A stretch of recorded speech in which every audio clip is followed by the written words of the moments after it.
যদি তোমাদের স্ত্রীদেরকে তোমাদের কাছে ভালো না লাগে তো মনে রাখবা দুনিয়াতে বহু জিনিস তুমি মনে করছো খারাপ, পরে দেখা গেছে সেটা ভালো। হয় না এরকম? অনেক জিনিস আছে যেটাকে তুমি ভালো মনে করো না, অথচ ওইটার মধ্যে তোমার ভালো এবং কল্যাণ আল্লাহ তাআলা লিখে রেখেছেন। কত মানুষ আছে বউটার প্রতি তার অভিযোগের শেষ নাই, হ্যাঁ, অনেক নালিশ, অনেক অভিযোগ, এই সমস্যা সেই সমস্যা।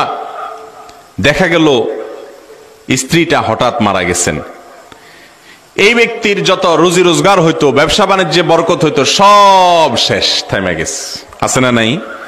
আল্লাহ রাব্বুল আলামিন অনেক ব্যক্তির পরিবারের অনেক সদস্য আছে, তাদের উসিলায়, তাদের মাধ্যমে পরিবারের কর্তাকে অনেক সময় রুজি দেন, রুটি দেন, ইনকাম দেন, উপার্জন দেন।